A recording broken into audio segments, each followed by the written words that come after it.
वेळ सोमवारी दुपारची. केज तालुक्यातल्या उमरी परिसरातल्या टोलनाक्याजवळ 3 वाहनांनी फिल्मी स्टाईल पाठलाग करून एक गाडी अडवली. या गाडीतून दोघे जण प्रवास करत होते.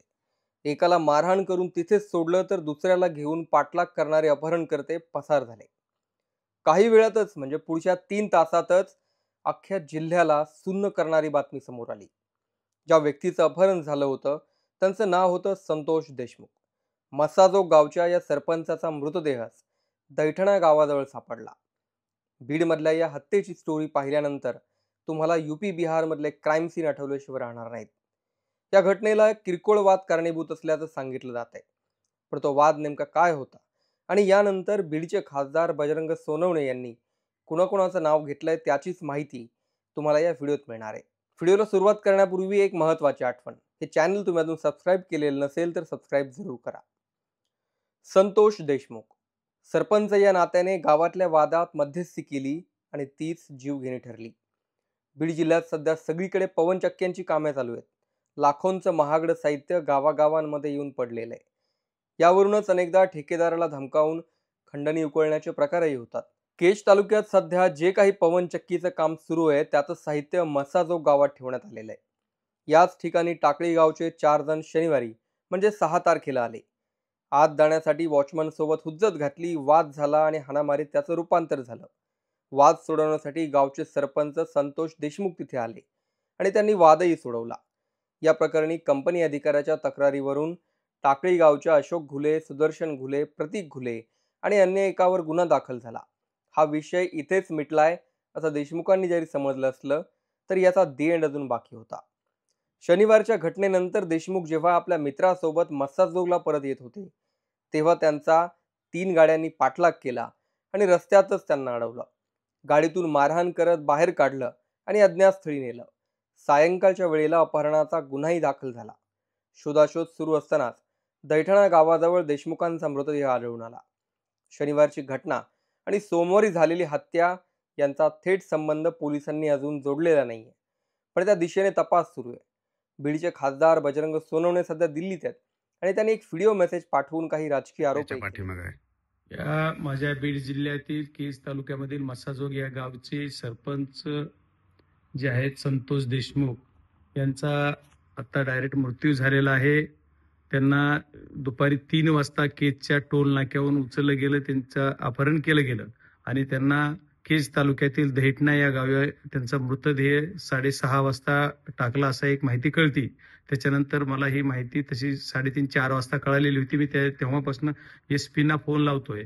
पोलीस एसपी जे आहेत ते फोन, माझा स्वतःचा फोन माझ्या स्वतःच्या फोनवरून उचलला जात नाही, माझ्या पीए कडून लावला तरी उचलला जात नाहीये.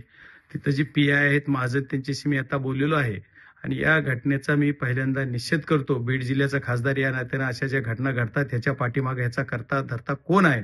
कारण एका तरुण सरपंचाचा तो 5 वर्षे मागच्या काळापासून उपसरपंच होते, आता सरपंच आज तागायत आहेत, चालू सरपंच आहेत. मस्साजोग गावच्या एवढ्या मोठ्या गावचे ते सरपंच असणारा, ऍक्टिव्ह कार्यकर्ता असणारा हा मुलगा, ह्याला जर उचलून याचं अपहरण करून याचा खून केला जातो डायरेक्ट, ही बाब निंदनीय आहे आणि याची मी म्हणजे निषेध करतो. आणि तात्काळ ज्यांनी ही घटना केली त्या आरोपीला अटक केली पाहिजे प्रशासनानं, अशी मी प्रशासनाकडे, पोलीस यंत्रणेकडे मागणी करतोय. पण पोलीस यंत्रणा रिस्पॉन्स देत नाहीये.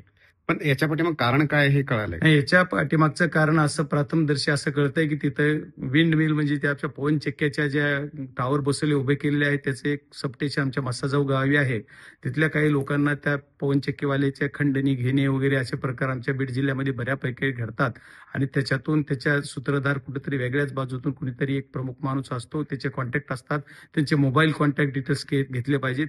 मी उद्याच्या हाऊसला सुद्धा हा विषय कसा उचलता येईल हे बघणार आहे आणि हे पवनचक्कीच्या वादातून खंडणी रूपातून त्याचा खून केलेला आहे. बर, परंतु हे पॉलिटिकल म्हणजे की राजकीय याला काय अँगल आहे असं वाटतंय का? नाही, याला राजकीय अंग नाहीये, पण राजकारणीची प्रवृत्ती ह्याच्या पाठीमागे आहे. राजकीय अंग असायचं काही कारण आहे? राजकीय आज कुणाचं सरकार आलं, कुणी सत्तेत येतात म्हणून जर आमच्या लोकांचे खून केले जात असतील तर ती बाब अतिशय निंदनीय आहे. कारण याला राजकारणाचं वळण देण्यासारखा विषय मला नाही वाटणार, पण राजकीय शक्ती नक्की या गोष्टीच्या पाठीमागे आहे. यांनी पाठबळ द्यायचं काम करतात.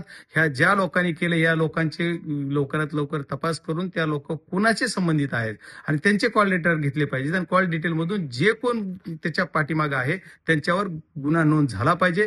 302चा गुन्हा होईल, खंडणीचा गुन्हा होईल, पण जे कोणी पाठीमागे आहेत आमच्याकडे खोटे गुन्हे केले जाते त्या खऱ्या गुन्ह्याला तरी न्याय बीड जिल्ह्यात एसपी आणि पोलीस यंत्रणा देणार का, हा माझ्या तुमच्या दृष्टीतून मला महत्वाचा प्रश्न विचारायचा. याच्या पाठीमागे सत्ताधारी मधले कोणी आहेत का? नाही, मला याच्या पाठीमागं कोण आहे असं आज प्रथमदर्शी मी दिल्लीत आहे. आज मी महाराष्ट्रात पण नाही किंवा माझ्या जिल्ह्यात पण नाहीये. मी आज सेशन चालू असल्यामुळे इथे दिल्लीत आहे. त्याच्यामुळे मला याच्या पाठीमागं कोण नाही, पण ही एवढी कुणाची ताकद वाढती म्हणजे ही कसं एवढी डेअरिंग यांच्यात येते या लोकांमध्ये की डायरेक्ट उचललं जात आहे दिवसा दुपारी. असं जवळजवळ 3 गाड्या आहेत, त्याची स्वतःची 4 व्हीलर आहे स्कॉर्पिओ, ती फोडली जाते आणि त्याला गाडीतून उचलून किडनॅप केलं जात आहे. तिथून नेऊन 20, 25, 30 किलोमीटरवर त्याला डायरेक्ट मारलं जाते, खून करून त्याला टाकली जाते त्याची बॉडी. म्हणजे एवढी डेअरिंग वाढती ही कुणाच्या तरी वरदास्त असल्याशिवाय करायची डेअरिंग नाहीये. ही बीड जिल्ह्यातलं हे बिहार करायचं काम या लोकांनी केलेलं आहे. त्याच्यामुळे याला कुठंतरी कंट्रोल झाला पाहिजे. पोलीस यंत्रणेनं लवकरात लवकर याच्यावर कंट्रोल करून ही जो काय कायदा सुव्यवस्थेचा प्रश्न निर्माण माझ्या तालुक्यात होतोय या सर्व गोष्टीला लवकरात लवकर हँडल केलं पाहिजे आणि पोलिसांनी लवकर खरा तो गुन्हेगार समोर आणला पाहिजे. ह्याच्या पाठीराख्याला सुद्धा समोर आणलं पाहिजे. बजरंग सोनवणे यांचा रोग कुणाकडे आहे ते स्पष्ट आहे. पोलिसांनी अजून या घटनेवर कोणतंही स्पष्टीकरण दिलेलं नाहीये. मात्र एवढ्या मोठ्या घटनेचं कारण हे शनिवारी घडलेली बाचाबाची हेच होतं का, हे समोर येणं गरजेचं आहे. कारण या घटनेनंतर लोकांमध्ये रोष आहे आणि यामुळेच केजमध्ये तणावाचं वातावरणही निर्माण झालंय.